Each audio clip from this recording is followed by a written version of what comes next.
Welcome to the Inventory Professional Podcast, brought to you by Inventory Base, providers of industry-leading property inspection software, accredited training, and on-demand property reports.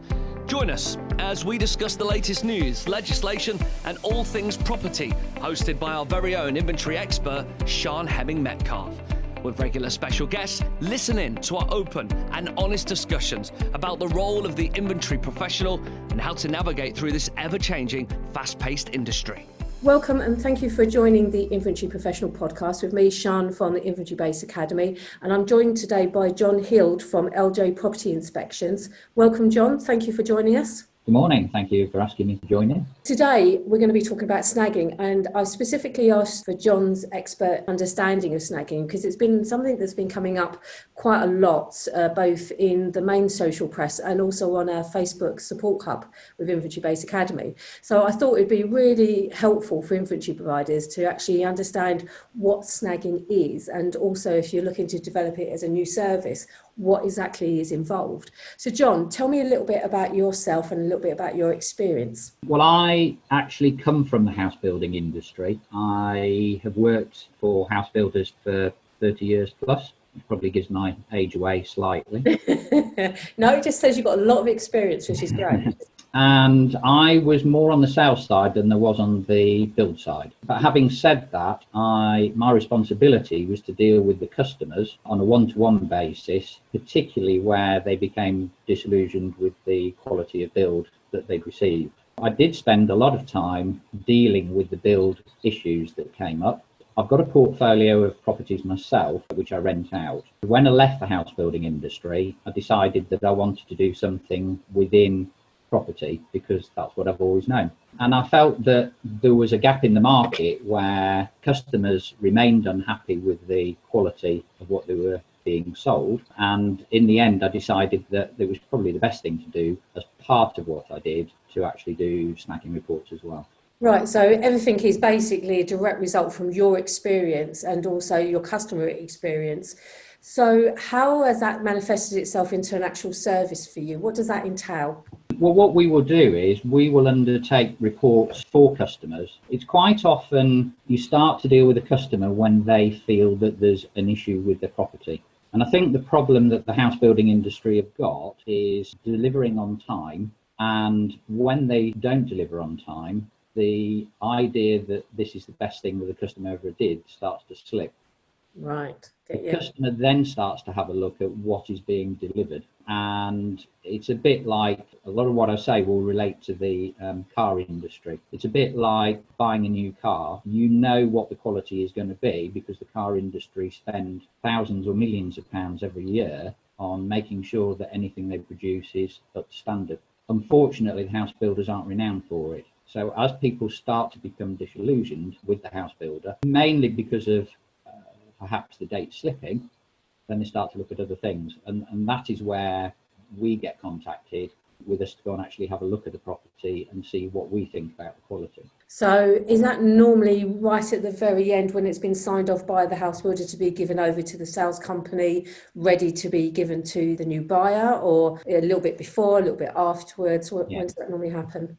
What tends to happen is if a house builder will get to the point that the house is built complete, they apply for what's called a CML, which is a certificate, and that is provided usually by the warranty provider, so the NHBC or Premier, one of those. They sign it off to say that the house complies, but I think the misnomer is that where it's being signed off, it doesn't mean to say that it's customer ready. It means that it complies with the regulations as far as the inspector is aware. So it's more about the actual technical side of it as opposed to the actual, maybe the decor, the decoration, the functionality side. Correct. Yeah, correct. And let's face it, what most customers see is the decor and the decoration. They don't tend to see what's behind it. So what tends to happen is the house builder will actually announce that it's built complete. They will then instruct the customer to complete. So they give them about 10 days in which to complete and pay the money over, of course. And really, the best time to do a snag on a property is during that 10-day period. Because if the house is to a decent quality, the builder can go back in prior to the customer actually taking occupation and can put right the minor snags that need to be resolved. It saves the customer having to be there all the time in order to meet the painter or the decorator, whatever it might be. Yeah. And it gets it sorted out in a clean and efficient manner. The issue tends to be that the house builders don't want snagging companies in whilst it's still in their ownership. And I think it's something that might change in years to come. But for me, if I have built a quality product, then I would be quite happy for anybody to go and have a look at it. By the house builders saying that you can't go until after legal completion does rather indicate that they're not that proud of what they've actually produced. Right.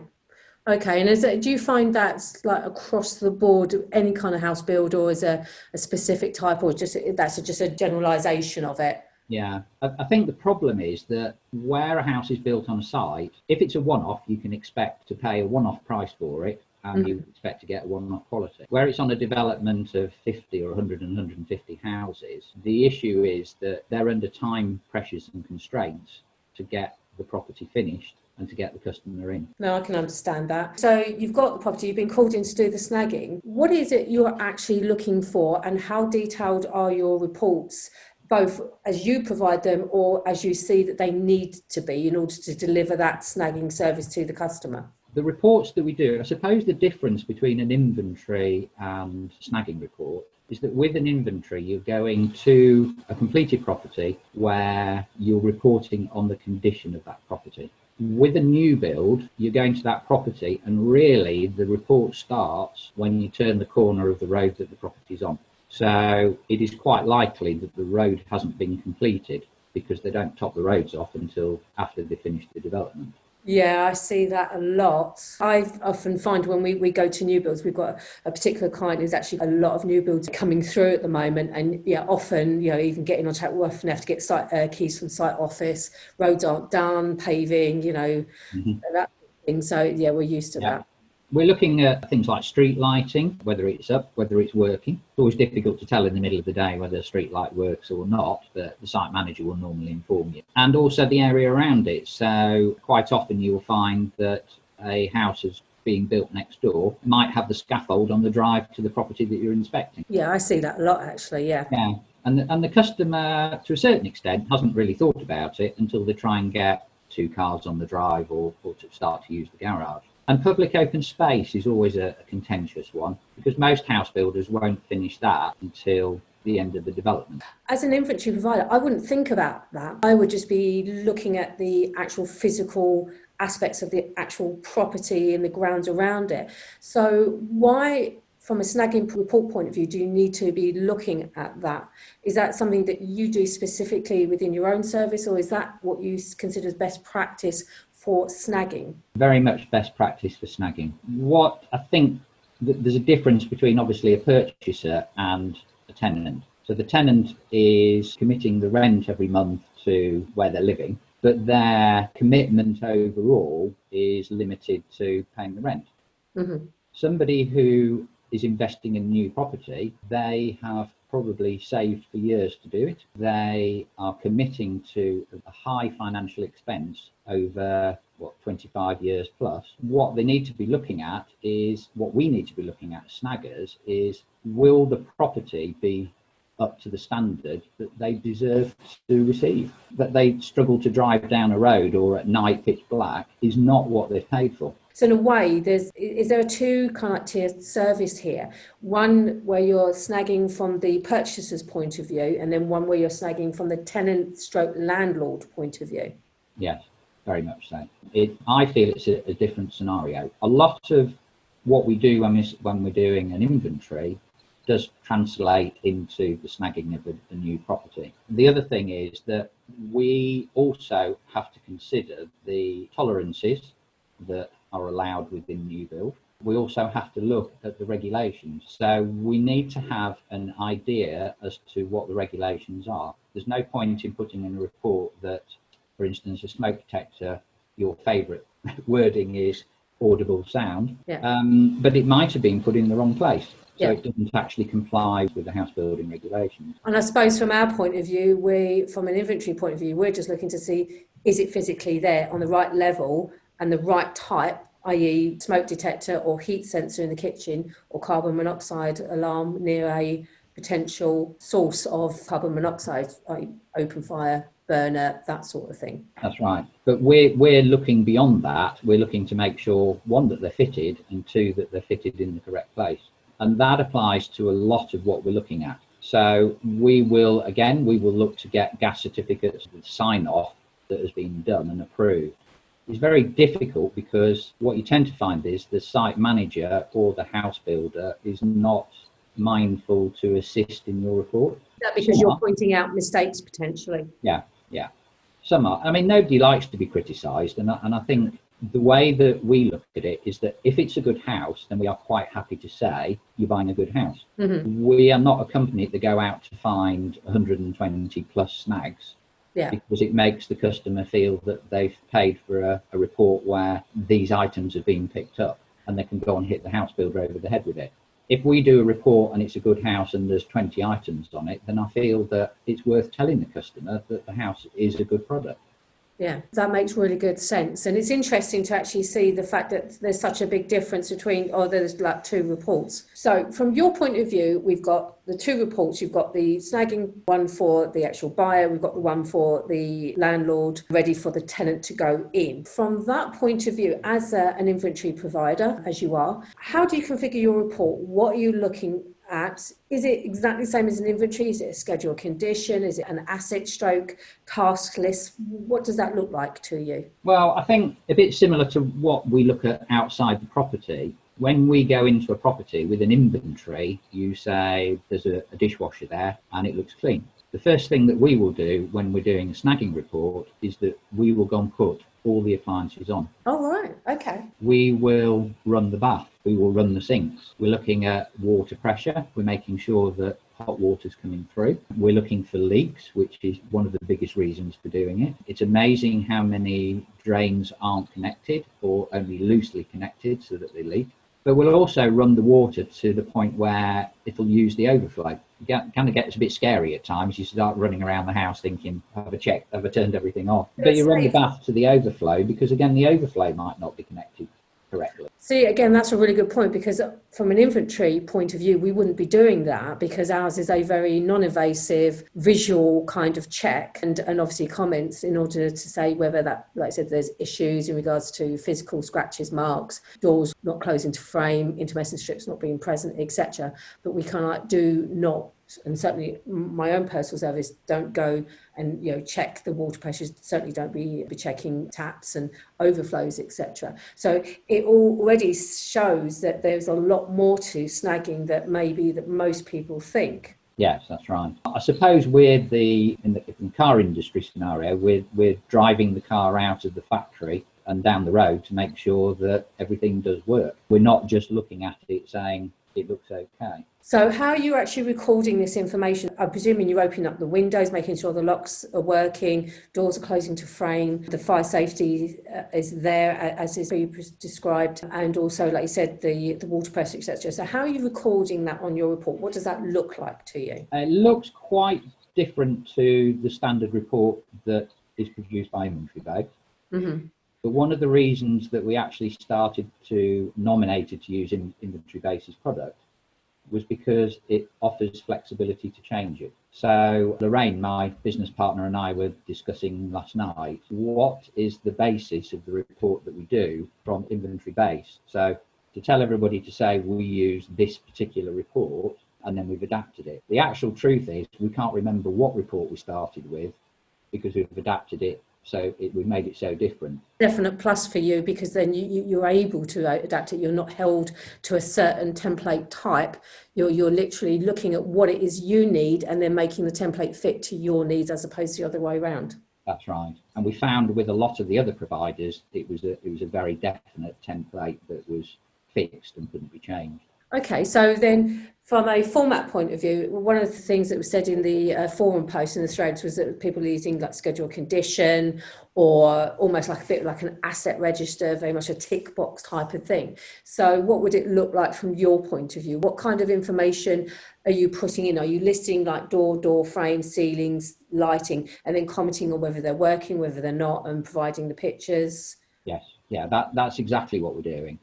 So if you take a door frame as an example, we're actually inspecting both the inside of the door frame and the outside of the door frame, the inside of the door and the outside of the door, the hinges, to make sure that it closes, that it works. If it's a fire door, that it slams shut, that it is a fire door. And again, to a certain extent, the site manager is an important person in what we do. If you can get the site manager to cooperate with you, then there is actually loads of information that you can get from him that you can add to the report to make it worthwhile. If you've got the opposite and they're not helpful or they're not going to cooperate with you, then you probably need to go and have a look at the working drawings maybe in the sales centre. You would go that far?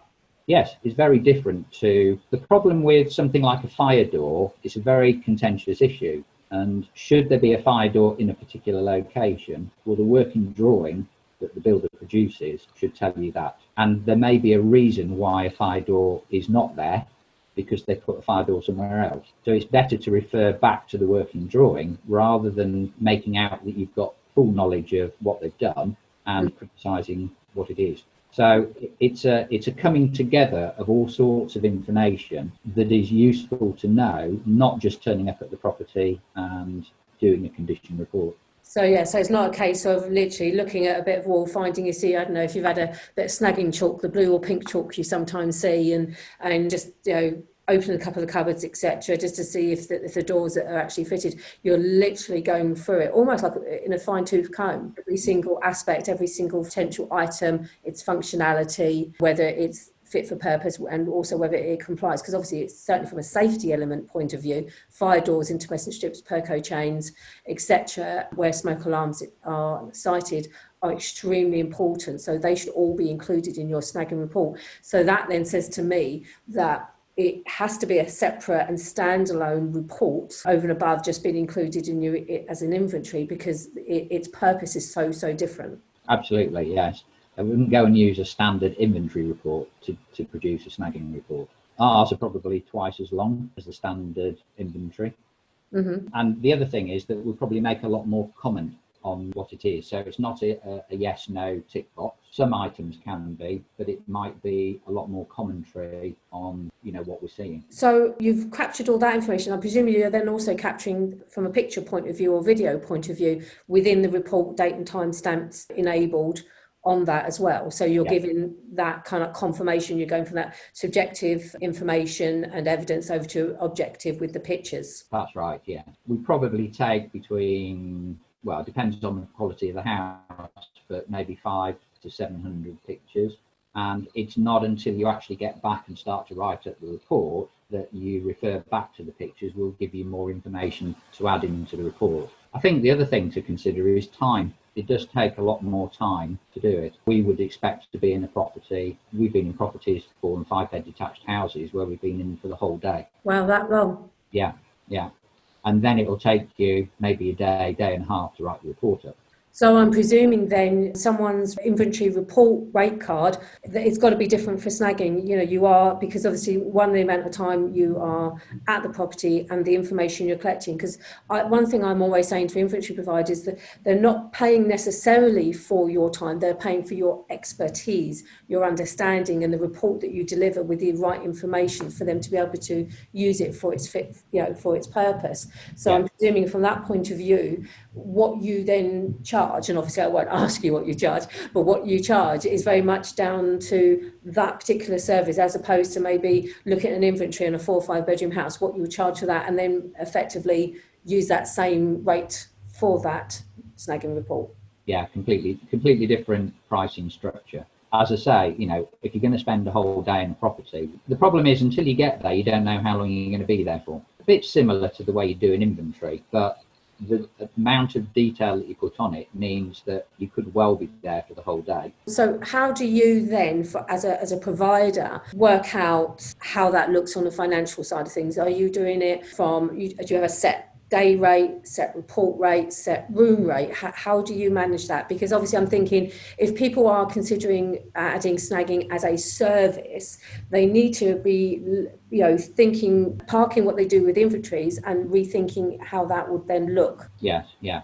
We tend to do it on the size of the property. Mm-hmm. So we will ask probably two questions. What is the square foot of the property? Because that gives you a very good indication. And how many bedrooms has it got? But again, it is very similar to an inventory in that the amount of bathrooms, the amount of WCs in the property, it all adds time because they require to be looked at more carefully than a standard bedroom that's been carpeted. So would you actually do a day rate as a professional? What we've tended to do is we've tended to do a rate for the number of bedrooms that the property's got. So again, similar to what an inventory does, but obviously it's going to have to be priced a lot differently because of the time element, the amount of detail, the amount of work involved. That's So right. it wouldn't be like some providers, you know, on a one bedroom property, 50 to 80 to £100, you know, it's not going to be that way. No. But then again, I presume then from your client point of view, they're happy to be paying these rates because they're getting a very detailed, very useful and well constructed report that they can rely on going forward. Yeah. I think the difference is that the information that we provide needs to be able to be forwarded to the house builder. It needs to be credible and it needs to be balanced, because if you take the side of the customer too much, then you lose the credibility with the house builder. So you are doing what we do in inventories effectively, i.e. sticking to the facts, sticking to the evidence, what you can see, what you can prove, and how that relates, like you said, to the property, the information, the site information, the builder's notes, etc. So everything is evidenced at the end of the day. It's not about necessarily your opinion, but although I would imagine there is an element of that because of your experience, that the fact that you understand and know, and then you can effectively be seen as a subject matter expert in your own right, I would argue. That's right. I think the important thing is not to go too far. Some of the snagging companies will use boroscopes, which is they drill a hole in the wall and put a camera into the cavity to have a look. Some of them use thermal imaging cameras. My personal feeling is that if you are going to comment, say, on thermal imaging, that you need a thermal imaging expert in order to do it. You can, one of the things that we looked at was going on a training course to do it, but it takes 2 years, it costs thousands of pounds. Wow. The equipment costs a lot of money, as you can imagine. And really, it's probably better if you've got a reason to suspect that there's a problem, you know, with thermal insulation, whatever it might be, to actually get the experts in to do it. A bit like a surveyor, really, because the surveyor will do like a home condition report, and within that they will recommend then if there's something not quite right, or they're not quite sure, plumbing, heating, maybe it needs a more of a structural survey, etc. They will then say to the report owner, as it were, the person who's commissioned the report, to go in and get that particular expertise in. Absolutely, yeah. And quite often, if you talk to the customer before you go, you find out what their concerns are. Mm-hmm. So in this day and age, social media, they will tell you that the next door neighbour found that there was no insulation in the wall, would give you a good indication that maybe there's going to be potentially an issue with that. But again, if you can talk to the site manager, you can actually find out, oh yeah, well, there was a problem with that, but we now know that all the properties in the next run have all been sorted out, and that's not an issue. You're generally spending more time. You're spending more time with the customer, find out what their concerns are. When you get to site, you can't just walk onto a site, and if the house hasn't been legally completed, that is, you can't just walk onto a site and help yourself to the property. You will have to go and see the site manager, obtain his permission to go to the property. You will probably have to go through some sort of induction on the site to make sure that you're aware of the health and safety aspects of it.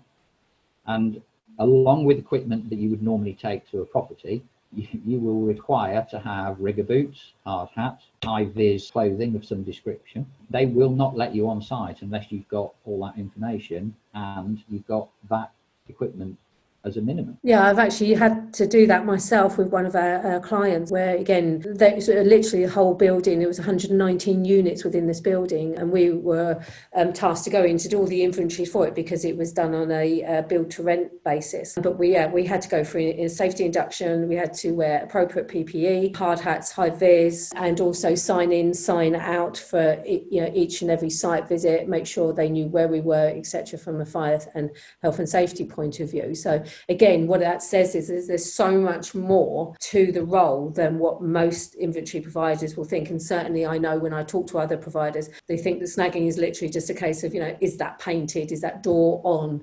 Is the carpet laid? Whereas what you're saying is yes, you're looking at all of those, but then you're looking at so much more than that. So that says it's quite a specialist or specialised kind of service that potentially inventory providers could maybe add to their service. So you've kind of like gone the opposite way around. You've been doing this and then you've added inventories to your service. So with that in mind, do you think that inventory providers could add this as a potential stream to their service with the right training, right understanding? Yeah, I don't doubt that they can, because the majority of what they do day in, day out is what they'll be looking at in a new property. I think it's probably worth saying that if you haven't got new homes experience, you do need to get it. And there are a number of providers out there who can assist. So we've already talked about NHBC and Premier. I have been on, I think, 2, maybe 3 training courses with the NHBC, which I did probably 12 months ago when I first started to do the snagging report.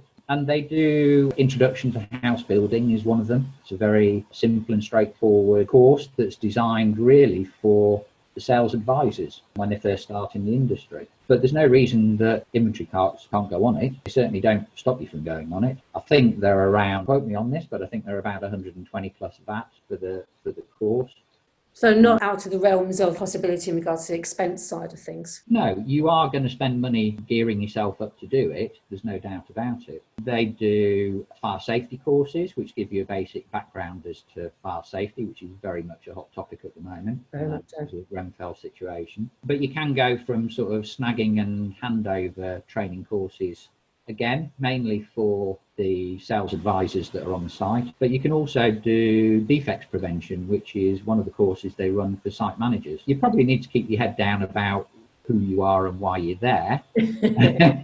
Bit covert then. Right, you're in a group of site managers who probably wouldn't want you to be there. In reality, there are these courses out there that you can take for an expense, but is certainly worthwhile doing. One of the other things you need to look at is probably the building regs. The problem with the building regs is that they're changing all the time. So I think the last update that's been done is sort of July this year. The government are now starting to look quite closely at how building regs should be implemented. So it's not just a case of having the regulation there, it's making sure that standard is up to the regulation. So there's a lot of reading to do if you're not used to it. So, but certainly from your point of view, if it's something that an inventory company, an inventory provider wanted to look at providing snagging wise, that it is doable.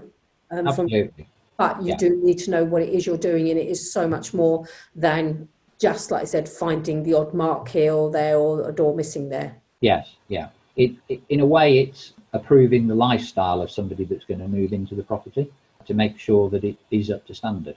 No, I think that's really, really helpful. And hopefully our listeners will understand the difference now between what an inventory is and what a snagging report is, and the fact that even now, like I said, I've learned something new, that how you look at the external aspects of the build from the vendor, for the buyer's point of view, as opposed to the landlord stroke tenant's point of view. I hadn't really thought about it in those kind of terms. You always just think about the property or the property border, the gardens and the driveway that belongs to the property, as opposed to the external side. So that's really, really interesting. And I suppose from an inventory clerk or company point of view, the main consideration is this something that is needed within the industry? Is there a need for snagging reports? Is it a saturated market, or is it a market that's got potential from our point of view? There are a lot of companies out there that do it.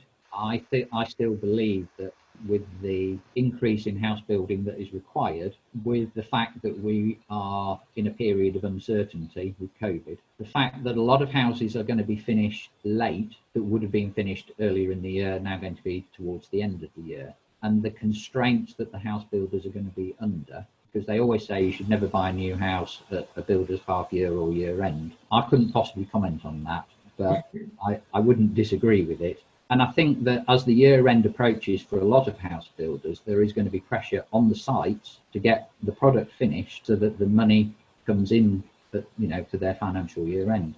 I don't think that'll go away, because I think the pressures are to build more and more houses. Of course, the other thing is that you've got housing associations as well. They are very much stepping up what they do. From our perspective, from LJ Property Inspections point of view, we tend to look more at quality control. That's what we like to think that we're doing. And there is some house builders out there, the smaller house builders, who don't actually have quality control, that will take up the potential for having an outside company come in and do it on their behalf. So that's one of the things that we look at. It's one of the things that we promote alongside dealing with individuals.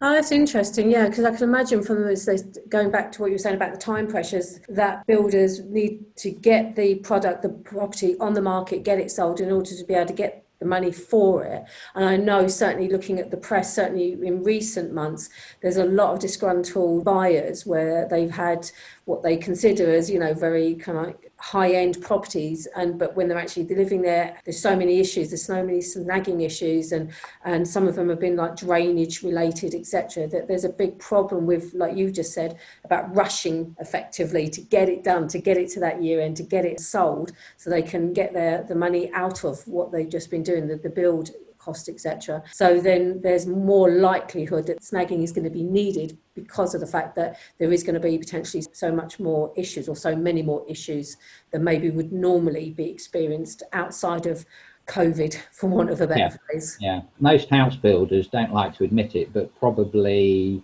25+%, maybe 25 to 35% of their legal completions for the whole year happen in the last 6 weeks of the year, of their financial year. They take the view through the year that they're doing okay and they'll catch up. But it's like anything, once you've got behind, you're unlikely to be able to catch up. And if they're trying to, yes, that's right. If they're trying to squeeze in 25 or 30% of their year's production into the last 6 weeks, there are going to be issues that are created. I mean, I've certainly experienced that actually with not my house that I bought, but another house where the wall ties, the wall ties for the brick, for the external brick, they weren't there. And what transpired, beg your pardon, was that the actual builder actually bought a property on his site, was losing money, so he cut corners and he didn't put things in like the brick ties, etc.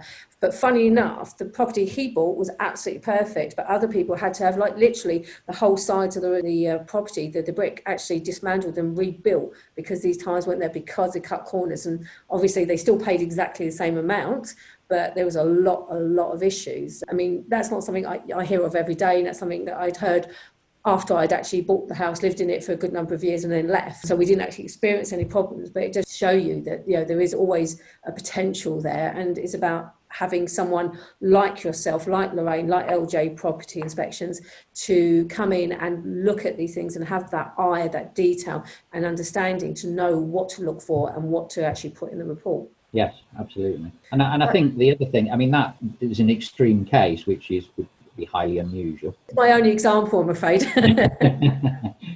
But again, I think, take time to get onto site, take time to come to terms with the site manager, shall we say, and you can learn a lot from what they do and the way that they do it.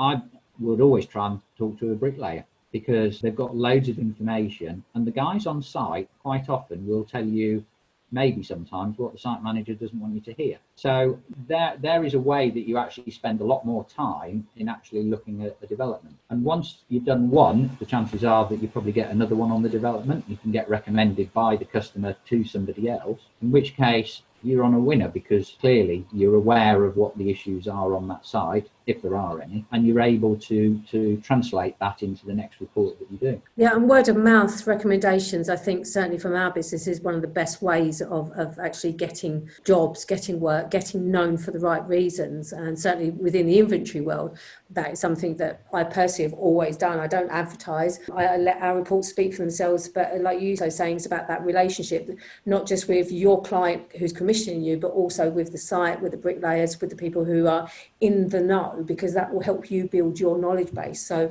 again, from my point of view, it showcases how much of a difference there is from an inventory to a snagging and the understanding of what snagging is. I mean, I'm presuming we could be asked just to do the decor, the building, have things been painted, are the skirtings there, is the carpet laid? It could be as simple as that, but if you want to do it properly, then you're going to have to really understand, like you said, the building regs, how the property should be built, the understanding of legislation surrounding that, and also understanding the pressures of the actual building community themselves, so that you can then understand whether, cut corners are being cut, or whether they are trying to do it the right way, but they just maybe need an extra set of eyes, a fresh pair of eyes, to actually help them understand where things are maybe not quite right, to be able to rectify them, ready for sale stroke renting. That's right, yeah. If you can get the house builders on side, then you can actually point things out to them which they can put right before they are actually recorded as wrong. Which is kind of like what we do at inventory when you think about it. We're often letting the client, the landlord or the agent know that there's issues that need to be addressed before the tenant goes in, because obviously it means then they don't have to deal with it while the tenant's in situ, which often it makes the situation a lot worse if they can't get access, or the tenant isn't happy about why it wasn't rectified in the first place. So you're kind of like mitigating risks and issues before the tenant takes up occupancy. That's right, yeah. That is the ideal world. The issue, of course, is that house builders don't really want a snagging company around before legal completion. But house builders will not compensate customers on the whole, where they have to take a day off work so the plasterer, the painter and the plumber can all get in order to do work. I try and actually say to the house builder, well, if you mitigate the issue prior to legal completion, surely that's better. It's better all round. Because once a customer's moved in, if you think about it, they need to put dust sheets down, they need to clear up after themselves. Whereas before the customer's moved in, we know what state they're going to leave it in, and a cleaner will come in and clean up the mess that they've created. So it's a win-win all round, and I really don't understand why house builders are loath to allow snagging companies to do a bit of quality control on the product that they're handing over. I suppose it's like what we're doing really today in today's podcast is about educating, the house builders, the inventory providers, the clients as to the best practice, so that when it comes to actually doing the snagging reports, mitigating risk, rectifying those issues, that everything's done in the kind of almost like the right order, so that everybody is not inconvenienced, but everybody gets exactly what they want, i.e. the builder gets paid for the house that they're putting to the market, the vendors getting the property they think that they are paying for, and the tenants getting the property that they're going to be responsible for going forward. So I totally agree with you. It makes perfect sense to do it in the right order, but as we both know, reality is often that just doesn't happen. But I think it's something definitely to strive for. So bearing all that in mind, John, do you have a nugget of advice for our podcast listeners as to next steps? What should they be doing now if they're really seriously thinking about adding this as a service? I think I would, as I say, be investigating the training courses that are out there. I would be considering where my customer base is going to come from. One thing is it doesn't tend to be repeat business unless you can get known within the development and get recommended. And your customer's probably not going to come back for another 5, 7 or maybe 10 years. So it's where your customer base is going to come from that's important. So training, definitely. Without training, I think you're going to struggle to do it unless you've got a background knowledge as to house building. Customer base, I think one of the other things that I do, social media, is you can actually get into groups for house builders. I'm trying not to mention any, that wouldn't be fair. But you can get into groups for house builders reasonably easily, and then you can actually monitor the sort of comments that you get. I would say that it's the negative side of it, because nobody is going to support the house builder within those groups. But Right. It's just interesting to see what is being picked up and where the issues are. So it might be legal issues over boundaries being moved. It could be leaks in properties or roof issues, but you can kind of get an overview as to what most of the house builders' defects are from the customers that are complaining to each other about it. So it's definitely about education, about understanding legislation, understanding what your demographic is in regards to where you are, the house builds that are being made, and developing those relationships and ensuring, like you said, you've got the right kind of training so that when you go to these builders, these providers, or even the clients direct themselves who are buying the properties, that you're very well versed in what it all means, and you can know and provide a detailed and quality report, because that's what they're going to be paying for at the end of the day. Yes, that's right. But I think also when you're on site with the house builder, if you don't understand something, ask the question. Yeah, They I'm a firm believer in that. Yeah, a font of knowledge. Providing they're on your side, then they will help you. and they'll give you lots of information. And, the better site managers are happy to showcase what it is that they do. Well, I think it's one thing that's really good, certainly within the inventory community that we're trying to develop here on the Facebook support group, and also within industry as a whole, is about sharing and talking to each other and advising and giving advice. And like you've done today, I've learned loads already that I just didn't know about, and to be able to share that and pay that forward, it's just going to be for the benefit of everyone, and certainly will highlight our industry as to being more than just clerks, which is what we tend to be looked at. Yes, absolutely. And I think moving forward that the industry as a whole can improve and get a better reputation by the knowledge that it acquires, by the more knowledge that it has. And I think driving forward, that is what the industry needs. It needs more strings to its bow, and it needs to prove that the knowledge is out there and can be relied upon. Absolutely, and that will then form standards that we're all asking for, that we all want and need, because I think there's so many quality providers out there, but we're all kind of tend to doing our own thing, and that's not necessarily a bad thing, but if we were more joined up, then we could definitely support each other so much more, and also have a voice in the industry as well. And that's something we, certainly from an inventory-based academy point of view, and certainly from my own personal point of view, is something I'm definitely striving for, because I think we've got such a wealth of experience, of knowledge, of really good quality providers in the industry, and I just don't think we get showcased enough, and I'm certainly one for shouting about it as much as I possibly can, even to the point of boring people, but I don't care. We know we do a really, sometimes quite a hard job, sometimes not a very nice job, and it would be nice to get, don't necessarily need pats on the back, etc., but nice to have that standing within the industry, because we are an important cog in the wheel, and often we're the last cog in the wheel, so without us nothing else will happen. So it would be nice for the industry to maybe recognise that. But I think you're right in what you're saying, is a lot of that is down to us, our education, our understanding, what we do, what we provide, and providing that quality report, whether that's a snagging report, an inventory, a checkout, a fits for human habitation report, etc., etc. It's all about having that knowledge, understanding, and making sure that when we impart those reports, we do them to the best of our ability and provide the best quality we can. Absolutely, yeah. When are you starting the new group? Oh, I don't know about that. That's for another discussion. Right. So John Held from LJ Property Inspections, thank you so much for spending your time discussing snagging reports. I said I've learned a lot. I'm sure our podcast listeners will have learned a hell of a lot as well. I think it's an interesting subject, and it's one that I think a lot of inventory providers could actually add as an additional strand to their service. And certainly in these times, I think, like you said, we need to be as diverse as we possibly can. So thank you again for your help, your expertise, your knowledge, and I've got no doubt we'll be speaking again about snagging. So thank you very much. No, it's been a pleasure. Lovely. Thank you for our listeners, and look forward to the next Inventory Professional podcast. Bye-bye. Thanks for joining us this week on the Inventory Professional Podcast. If you've enjoyed the show, subscribe to our podcast now and share the love. This podcast was brought to you by Inventory Base, providers of industry-leading property inspection software, accredited training, and on-demand property reports.